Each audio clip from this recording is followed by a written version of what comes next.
The McGrady Group, right and left, giving clarity in uncertain times. This week's episode, a look at the hack that reportedly affected the 2016 United States presidential election and how that plays out both on Capitol Hill and around the world. Today we have Frederick Baker, Scott Liccamelli, and Jeff Bolden. We're leading with Jeff Bolden. Jeff is an executive specializing in big data architecture, system integration, and data conversion. Let's talk about the Russia hacking story, specifically the hack. What's your take on the technical side of the hack? Yeah, so let's start with the hypothesis, just because it makes it easier to not discuss the evidence first and sort of explain what people think happened. The idea, what is believed is that the Trump campaign created a direct line between the Republican institutions, that is mostly the state parties, and freely between ground-level ground-level Republican workers and the information that was being collected by Russia without the Republicans involved in this necessarily knowing that they were involved in what amounts to espionage. The way this worked was there was a server put in Trump Tower.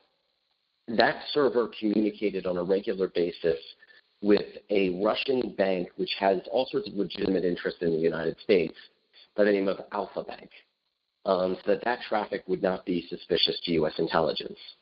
The belief is that Alpha Bank was communicating to Russian intelligence in this particular case.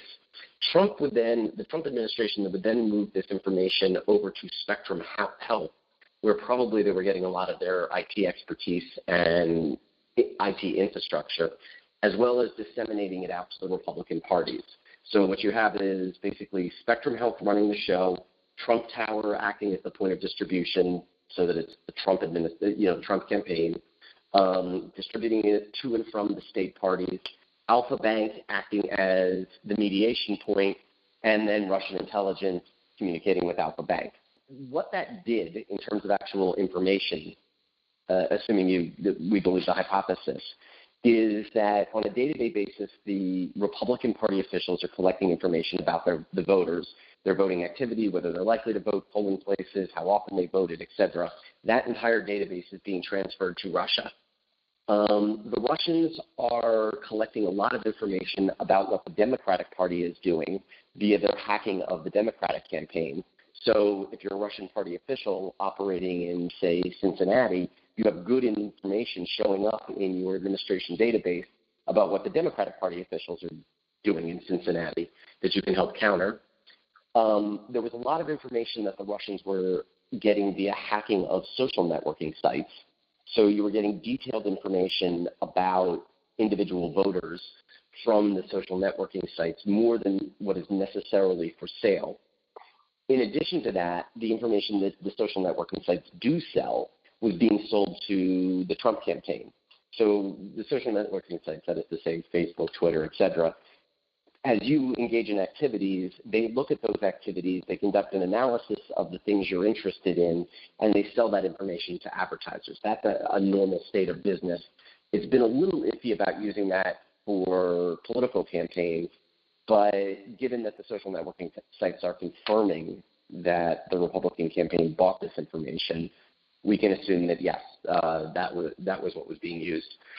The Republican Party, as part of their day-to-day basis, collects information about voters, and that information about voters was being fed into the system. And finally, we have the Democratic Party on the day-to-day basis collecting information about voters, and that was coming in through hacking. So you can imagine, as a Republican official, as a Republican worker at a local office, that's a lot of information. Conversely, if you're programming Russian bots, getting all the information from the Democrats, the Republicans, what activities are going on, and the activities from social networking allows you to target those bots much more aggressively at those voters, something that we know the Russians were extremely successful at. The big piece of evidence for this is the type of traffic that occurred between Trump Tower and Alpha Bank. This type of traffic is inconsistent with light banking. Trump doesn't do an enormous amount of banking with Alpha Bank. They're not a brokerage or something like that. there's way too much traffic for them to be doing. Originally, when Spectrum Health was asked about this, they said that they thought it was VoIP traffic, that is to say, telephone traffic. It's too much volume. There aren't that many people in Trump Tower who have to call that many people in Alpha Bank. There frankly aren't that many people who work in Trump Tower. So we're not looking at human traffic. This is not like email or anything like that. You're getting long, consistent streams of traffic in synchronized bursts. So lots and lots of volume, moving very quickly, in a bursting type pattern. That pattern is most consistent with what's called database replication, which again is a standard thing that's done in businesses all the time. When you have multiple copies of a database, those databases are able to act independently of one another, semi-independently of one another, but then they want to push all the information to each other so that everybody has a consistent copy. For example, when you go to a drugstore and you buy things at your local department store, they may not necessarily update the entire network with your purchase history right then and there on the cash register. They want the register to be fast, but that night it goes up to corporate headquarters, which is how you get various deals, and they make the decision as to what coupons to give you and things like that. So this sort of technique is used all the time in business. It's standard in IT. It's generally not standard between people that don't have very, very, very close ties, though, because you're dropping your drawers and showing everything when you're replicating the database. So basically, what we have is weird traffic with Alpha Bank. Alpha Bank has no legitimate business reason to be with this kind of constant contact with Trump Tower. Trump Tower doesn't have any reason to be dealing with Spectrum Health on a regular basis with this much constant contact, nor Alpha Bank, for those two to be acting in synchronization with one another. When Alpha Bank sends a big burst to Trump Tower, why is Spectrum Health suddenly receiving a big burst from Trump Tower? Finally, how does Trump Tower have large amounts of information to be sent into the state parties? That basically is the evidence. We know they're sending huge amounts of information to the state parties. Where'd they get it? So that pretty much is the case, the hypothesis, and what happened. Thank you very much for that, Jeff. Do we know who is in any way involved with that server? And we know that Jared Kushner authorized that server and authorized the connections and paid for the advertising information that went to it. So the answer is that we know that Jared Kushner was, probably didn't set it up or anything, but was directly funding the information activities that were occurring on that server. It was not like the janitor stuck something in a closet in Trump Tower. They had to increase the bandwidth. They had to do a lot of things that required people to spend money. Scott Liccamelli, you've got a question. The one thing that comes to mind is when you look at the legality of such an activity, the counterargument could be that the Trump campaign had the right to pay privately any entity anywhere in the world for assistance with, whatever you want to call it, aggregation and analysis of what would be considered legally available social media data. And this is my question for you, Jeff, is, you specifically said there are kind of like two categories, right? There's sort of the categories that are aggregated and sold, right, and used for marketing, legitimately.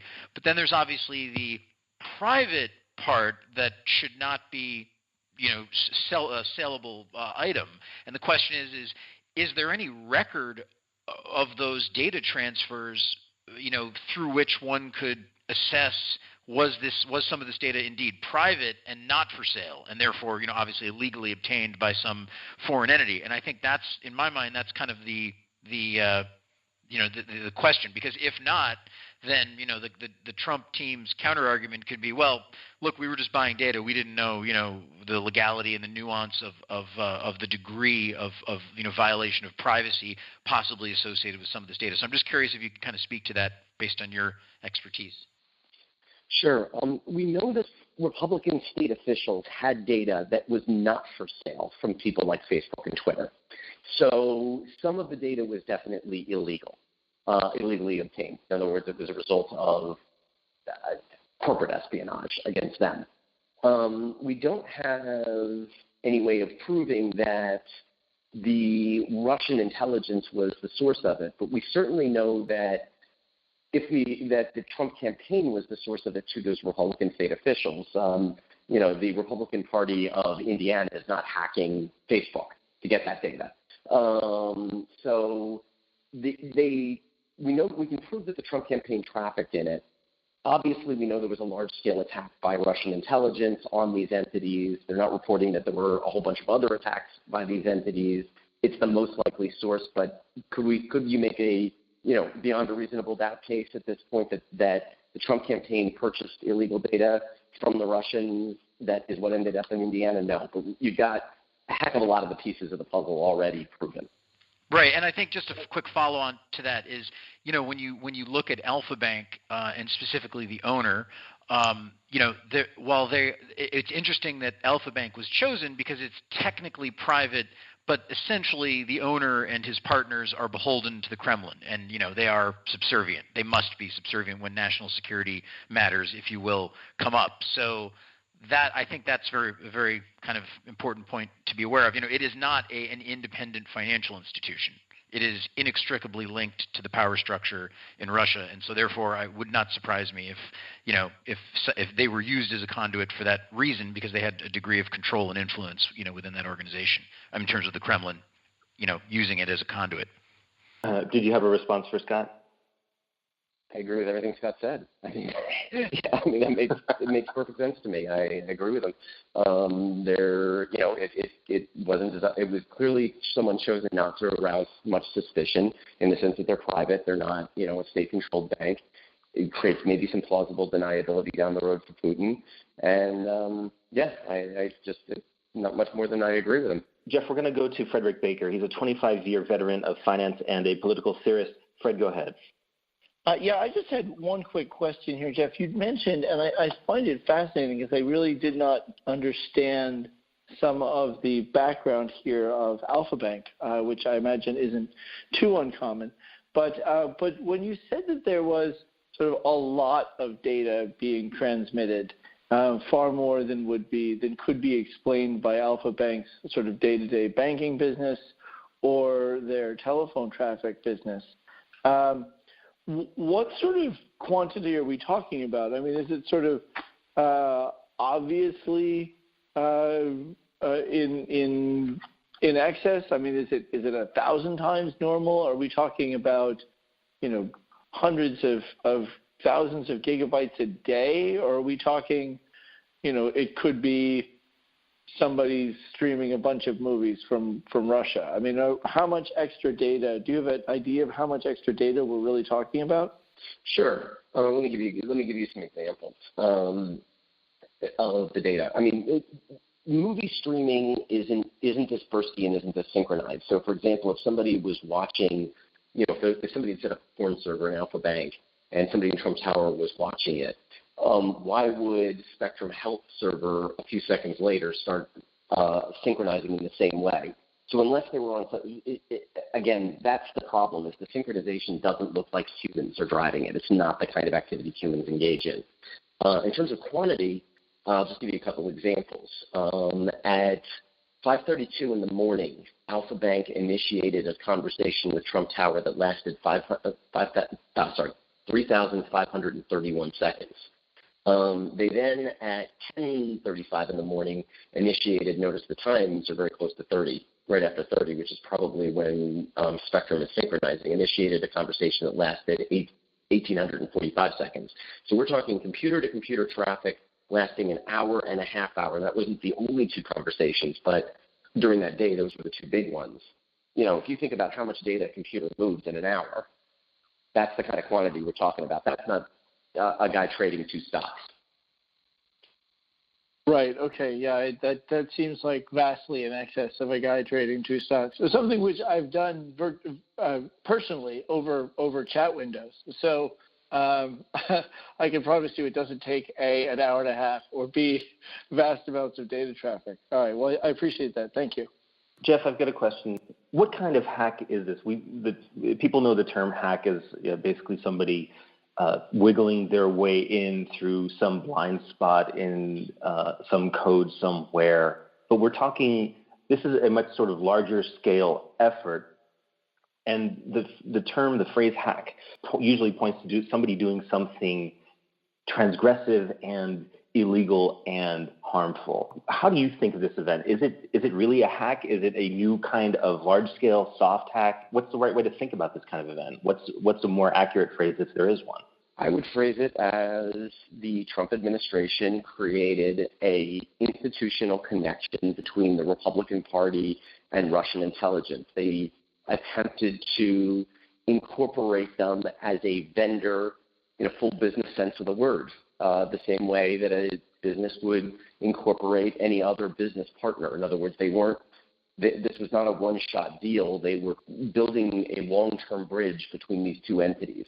They didn't want to hack data in a one-time effect. They wanted the Russian intelligence to be fully part of and integrated with the institutional Republican Party. That's how I would think of it. Thank you, Jeff.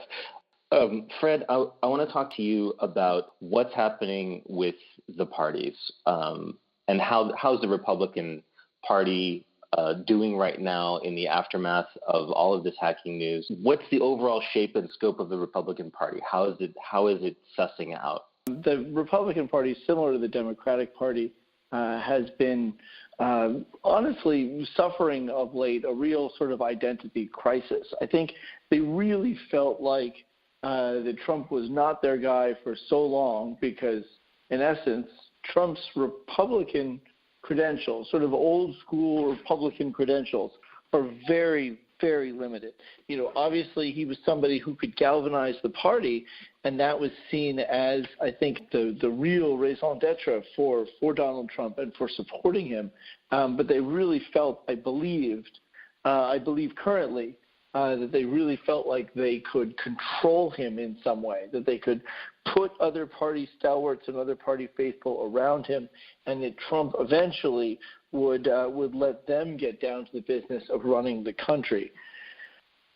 I think we've all been a little surprised, Republicans, Democrats, independents, apolitical actors, non-state entities, my cat, who is also named Congress, a joke which, by the way, really I don't think gets old. But I think everybody's been surprised by the degree to which Trump has been especially resistant to anybody giving him sort of functional advice on how to run a country. The man simply has his own methods, his own sort of overarching vision, which we could dispute the validity of that vision or the scope of the vision or the thoughtfulness of that vision. But I think he very clearly has a vision, and he means to get it done. This has created a bunch of other problems because he does take advice in terms of, well, golly, like who should I bring up as in this role or that role? Who should I have as my attorney general? Who should I have as my defense secretary? So he does take that kind of advice. But I think, given his experience on the business side, he really trusts the people that give him that advice to be right the first time, and he never looks into it again. So when it turns out that, Mr. Sessions shows up and says in his confirmation hearings, oh, I never had any conversations with Russia, and then it's pointed out like, hey, here's a photograph of you at an event with gentlemen from Russia and Mr. Trump. Oh, well, we didn't really have a whole lot of conversations. I mean, he comes out in his Senate hearing the other day, and he said that there was nothing, that he couldn't remember anything substantial that was discussed.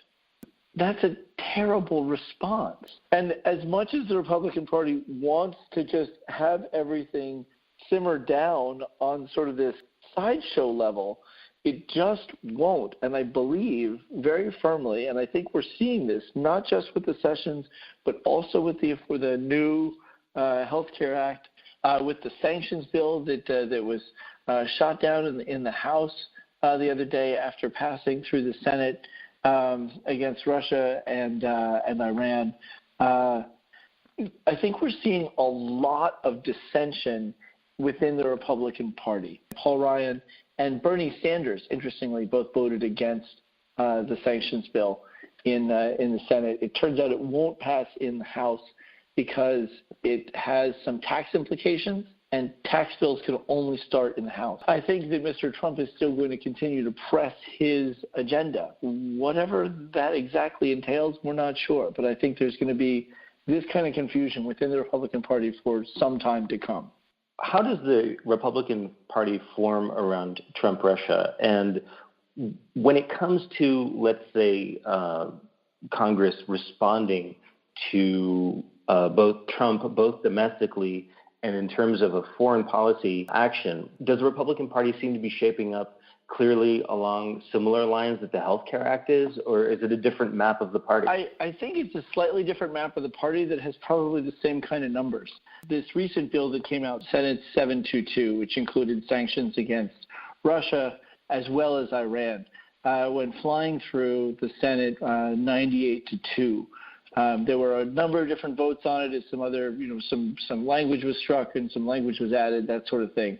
But at the end of the day, Rand Paul and Bernie Sanders were the only two people that came out against a sanctions vote on Russia. To have all the Senate Republicans say, oh, yeah, we need sanctions on Russia, in part because of this perceived idea, because it's not yet proven, but I'm a proponent, but this perceived idea that Russia participated actively in hacking the U.S. electoral system. To have it go through, 98-2, I think really speaks volume. I did not find any statement from Rand Paul on that sanctions bill. Bernie Sanders said he was very, and I quote, very supportive of the sanctions on Russia included in this bill, unacceptable for Russia to interfere in our elections here in the United States or anywhere around the world, et cetera, et cetera. So he goes on. Bernie Sanders votes against it because he believes that it could unwind the Iran nuclear deal. But clearly, that didn't concern any Senate Democrats. The House won't take it up because the bill, in fact, includes some tax provisions. Tax provision bills must originate in the House. The House could sort of rebrand it as their own bill and get it done, in less than a week. But I think that what this really means is that the vast majority of Republicans in the House, in the Senate governors, John Kasich came out, inveighing against the Russia stuff. The vast majority of Republican leaders believe that there was some collusion between members of the Trump administration and Russia. I think the vast majority of House leaders, or not House leaders, but Republican leaders also believe that there was, again, if they believe that there was some collusion, that there was some involvement in Russia, even if they don't believe there was some collusion, they believe that there was some involvement by Russia in hacking the election. And I don't think any of them are particularly happy about it. And that's definitely something where they can appeal to their base and say, does anybody here in Texas want Russians messing around in our voting system? And nobody's going to raise their hand and say yes. It seems like in every election, of course, the party in power has the ability to empower the state and local elections to align with the president. So how many of the at the state and local level, how many Republicans are going to be running with Trump and seeking his endorsement, and how many Republicans are going to be running against the Russia scandal and therefore Trump? I would expect at this point in time, like if elections were held tomorrow, I would expect that very, very few Republicans would be aligning themselves with Trump. Thank you very much, Fred. I now want to introduce Scott Lucamelli. He's an expert on Russian political economy with over 20 years' experience in the former Soviet space. Scott, we just mentioned the sanctions. Talk to us about the appropriate foreign policy response. I think before we talk about what our foreign policy response, what the U.S. response should be, I'd like to kind of provide just a very brief summary of what I perceive Russian objectives to be, because I think that's kind of the foundation upon which we need to, determine what an appropriate response would be to what happened, because otherwise you're sort of isolating the election interference as a potential one-off without sort of any connectivity or causality or sort of understanding what was driving this. I mean, it's relatively obvious, but I just want to kind of summarize for those who are not focused on this. If you look at the current Russian objectives, the main goal of the current Putin regime and his power structure is specifically to undermine U.S. power globally, to destabilize and erode the European Union and specifically the NATO alliance, to dominate the European energy market, specifically with respect to the expansion of gas pipeline networks to be able to dominate the natural gas market into the European Union and check against other potential competitors, to reestablish influence in the Middle East as a check against sort of the U.S.-Saudi position there. I think that if you look at the current behavior, one might, in a lazy manner, say, well, this is just very similar to Soviet behavior post-Stalin, through maybe the mid-1980s, where you had this sort of constant vying, this bipolar world where the U.S. and Russia were, sparring and fighting in various theaters, et cetera, et cetera. But I think it's important to really emphasize that the difference between post-Stalinist Soviet Russia in terms of policy towards the United States and Putin's Russia is that the current regime is not in any way really driven by ideology, nor is it really acting in the interests of the larger Russian population or the Russian nation state per se, despite their propaganda.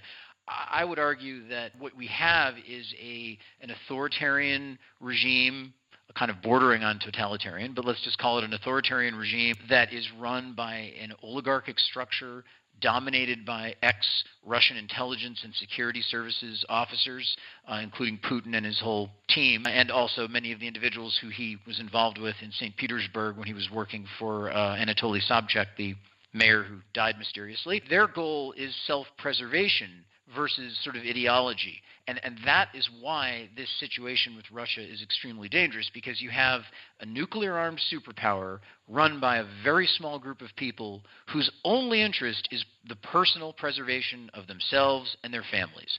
That's it.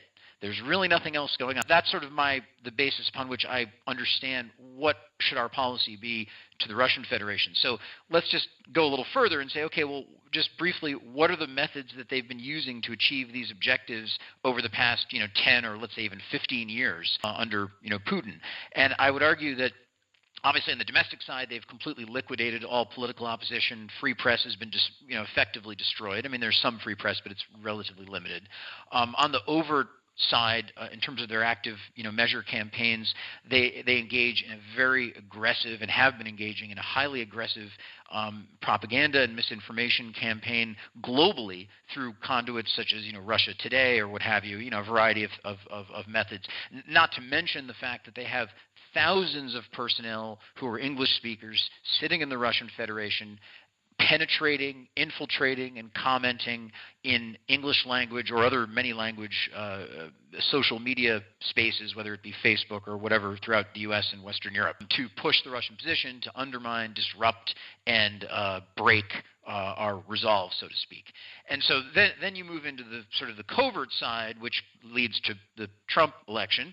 And obviously, we already have evidence of election manipulation and disinformation campaigns in the UK, Germany, Netherlands, France, the United States. I mean, the list goes on and on and on. And I'm not even mentioning the former Soviet republics, which have been systematically undermined by Russian activities or invaded or both. And so the other thing is that the Russian government uses organized crime groups in the European Union.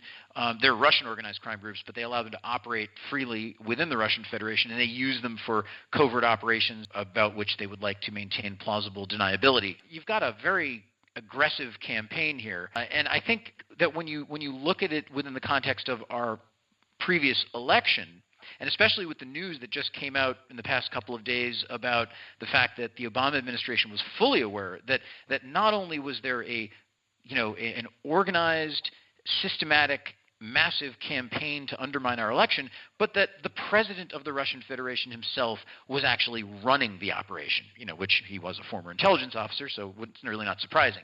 So it wasn't simply that there were some highly aggressive members of the Russian military or SVR intelligence service, saying, hey, let's do this for our fearless leader here and, try to, to influence the election. This was actually run by Putin. So what I find most disturbing is that to date, the Trump administration still fails to acknowledge Russian interference in the election, despite conclusions of multiple U.S. intelligence and law enforcement agencies. Secondly, and even more disturbing, is the systematic attempt to intimidate individuals who are who were attempting to, who were involved in the investigation, whether it be Comey or Coates or other members of the intelligence community who were personally approached by the president and told to back off on the Russian investigation. So, from a foreign policy perspective, when we look at what's going on just in the past week, because again, this is such a rapidly evolving story, you have this sort of like parallel dual realities. You have the rhetoric of Trump and the administration's like failure to acknowledge Russian interference in the election, but at the same time, you have a complete reversal of U.S. foreign policy, where foreign policy to Russia under the Trump administration is very much so more aggressive than the policy that the Obama administration had implemented, despite the fact that they knew that this interference was occurring. So this would lead me to the conclusion that I'm really not quite clear whether Mr. Trump is in charge of our foreign policy, specifically with respect to bilateral U.S.-Russian relations. Because if we look at the events of the past week, we shot down a Syrian regime aircraft, a fighter aircraft. We have never done that. During the entire Syrian civil war, U.S. forces never shot an aircraft down. And the Russians responded immediately with not to belabor the point, but they responded quite aggressively. There was a situation where a U.S. Reconnaissance aircraft was buzzed over the Baltic Sea in international waters by Russian aircraft, and then following that, later in the week, the U.S. a Polish aircraft buzzed the Russian defense minister's aircraft when he was en route to Kaliningrad, which is sort of an enclave west of Russia that's not connected physically. So you have a very, very tense situation between the United States and Russia. You have a presidential administration in the United States that is, I think, to call their policy incoherent is just that's not even really the appropriate term. It's just antithetical to the behavior. I mean, they're saying one thing, and then the U.S. military and the foreign policy community are engaging in another policy, which is much more aggressive. So I'll leave it at that if anybody has any questions, but that's sort of my take on it. So I'm just having trouble understanding who's in control. So what you're saying is that we have the military responding in ways that are, would you say, genuinely aggressive? And then would you say that the administration is soft pedaling while the military is hard pedaling, and these two things don't align? Is that the picture that you're drawing here? I wouldn't want to speculate more than that, but it's very important that we pay very close attention to the rhetoric and the behavior. Yes, you're absolutely correct. Soft pedal, hard pedal, however you want to describe it. My question is, why is this happening? It really doesn't make any sense. You have the president pushing to reduce sanctions, but at the same time, Treasury came out with even more sanctions. The policy is completely incoherent. And to be fair to the Russian position, is that it appears to be in a state of chaos. And when you have the two most heavily armed nuclear superpowers at such a tense state, and where the U.S. is the unstable actor, it's a very dangerous situation. So from a security perspective. Jeff Bolden, you had a question. Yeah, I wanted to ask a follow-up with your point about Russia. So let's assume, we'll take the assessment and that we have, basically a sort of corrupt family business with a bunch of partners, which is now the Russian Federation and the Putin regime, which is, I think, an organization that I can imagine Trump being very comfortable with, seeking an alliance, while at the same time the bureaucracy essentially is pursuing an alternative and independent foreign policy. Let's assume that that's all true. That we do have a situation where we have a president who has warm ties and a bureaucracy which doesn't. How does that play out? In other words, where basically the president has lost control of the foreign policy apparatus of the United States, but it's still acting in a rational way. Well, to be fair, I mean, if you think about Afghanistan, for example, the president himself said, look, I'm deferring to the military regarding force levels and operations in that theater. So the counter argument could be, look, with respect to Russia, like, we have our desire to, get along with Russia, as he repeated over and over again. But to your point, the bureaucracy is so overwhelming, and that, he isn't necessarily in control. And I think that in a normal situation, I mean, in one where there was not an investigation regarding, collusion and potential, high treason issues here. You could sort of follow up with, well, the executive branch of government has the full right to unilaterally engage in a wide variety of foreign policy actions, whether they be sanctions, brief military action, immediate emergency military actions, things of this nature. What that tells me is that sort of disconnect that appears in my mind to be sort of unprecedented in at least post-Civil War U.S. history, is that the reason why this disconnect is occurring is perhaps because the walls are closing in around the Trump administration. And I think that, we're not quite maybe at the Watergate inflection point, but I think we may be getting very close. And I look at actions and the rhetoric of Trump and his advisors, and it just makes no sense. I mean, they're saying one thing, and yet you have the military and other agencies and entities basically running their own show.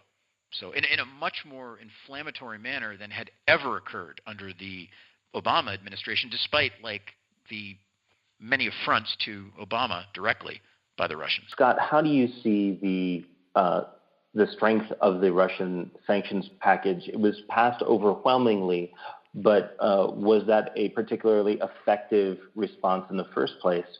And then, Fred, I'd like to know what the Republican Party is. The Republican Party basically happy with that response, or do you think that the schism would fall out around party members who would like a much stronger foreign policy response, possibly more direct?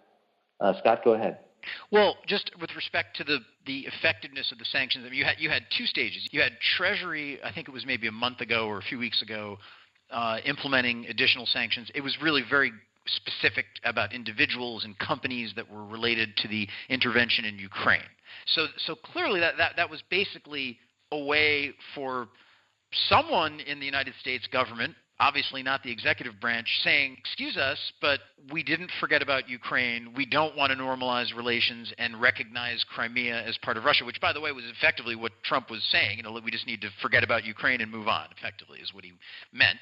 And a lot of it, if you can kind of read his bizarre comments. But so the Treasury actions were very limited, but they were, I think they were more diplomatic in the sense that, hey guys, we're not letting this go, from the U.S. side. The legislation, tacking on to S-722, the Russian package of sanctions, I did do a read through. I mean, it has more of an impact on the Germans because it could potentially disrupt the construction of one of the Nord Stream gas pipelines going, from the Baltic Sea to Germany. So that was more, I think, the issue that you have, a major partner, complaining to the U.S. saying, hey guys, you're disrupting our the investment in this project. But I would say, despite a spike in Russian CDS, which is the credit default swaps, which are kind of an indication of how investors perceive risk, they did shoot up following the Senate passing the latest or the S-722, but the sanctions in that legislation would not have a catastrophic impact or even really a material impact on the Russian economy. I think what people are concerned about is that this is just the first step in more sanctions or more actions, because it's showing that there's a recalcitrance, anger, and confrontational response by the United States, not one of reconciliation. So I think that's how I would view that. I think Scott's assessment is spot on. The military, of course, has a very strong history of staying out of the policy decisions in the United States, one that I think we're all very thankful for.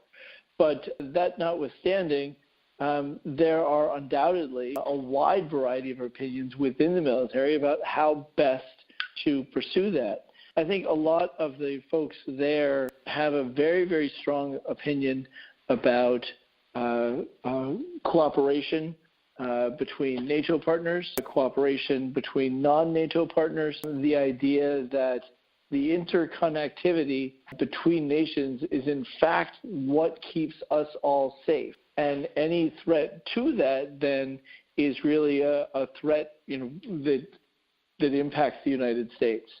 And I think when Trump kind of comes out casually, as he has over the years, saying, well, the UN's no good, And our NATO partners, we're not so sure. Maybe we'll start sending them a bill because they're not living up to it.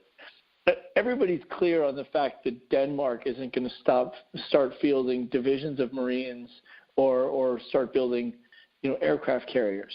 Denmark's not going to do that. Estonia is not going to do that. Greece isn't going to do it, et cetera.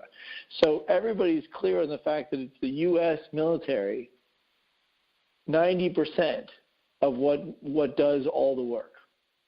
The real backbone, the threat imperative comes from the U.S. military. Obviously, the Norwegians and the Estonians, the Poles have a huge UN peacekeeping force. I mean, they run a lot of people through that, and that's a huge bolster for them and for continuing the cooperation between the United States and all these other nations. I really feel like the military is focused very much on maintaining the cooperation we have and building new levels of cooperation with other nations with very strong emerging militaries, specifically India and China. The idea that the U.S. military would get more aggressive with nations like that on their own, sort of given free license. I think that the era of the cowboy in the military is long gone, and I think that the military, in essence, does not appreciate some of the comments that have come out of the administration that appear to weaken that cooperation. The global counterbalance to sudden, rapid change of collective security. The current arrangements have been in place for a long time. As you said, Trump has been railing against them. What would you say is Trump's interest in dismantling the global collective security systems that are in place? I don't feel like Mr. Trump actually has any grand interest in dismantling the collective security agreements, but he does really know that he has a base that is somewhat isolationist. And he can come out and say, what are they doing for us anyway? And people all across the country are going to say, well, golly, you're right. What do they do for us? And he's not entirely wrong in that. I mean, we have drug smuggling problems here, but the Dutch aren't exactly about to set up a forward base in the Florida Keys to help us combat smuggling. So he does have that aspect of it correct. But I know that he's certainly, in public, he comes out very pro-military because, again, the people that form the military come from the rank and file, come from sort of everyday America. So he knows he's got to say something to them and about their sons and daughters in the military. But by the same token, he has very little, I think, patience for any sort of an organization that doesn't seem to be directly benefiting him. And if he feels like NATO is not a big help, well, he's not going to support it. But I don't think the military has any interest in letting that slide. The military's primary interest is still in maintaining collective security. Thanks, guys. It certainly has been an interesting week. I hope that we'll all get back together next week. Until next time, Scott Liccamelli, Frederick Baker, Jeff Bolden, thank you very much for getting together this week. I hope we'll all see you again next week. Thanks very much. Thanks very much. Thank you, gentlemen. Coming up next week on the McGrady Group, is there a reasonable basis with which to impeach President Trump? How would that play out across the political spectrum? And how would that happen practically speaking? And what would that mean for the United States in its place in the world? I hope you'll join us on Facebook and YouTube. Just look for the McGrady Group. Music provided by Sunteb. Check him out on SoundCloud. Until next time, on behalf of all of us, thank you.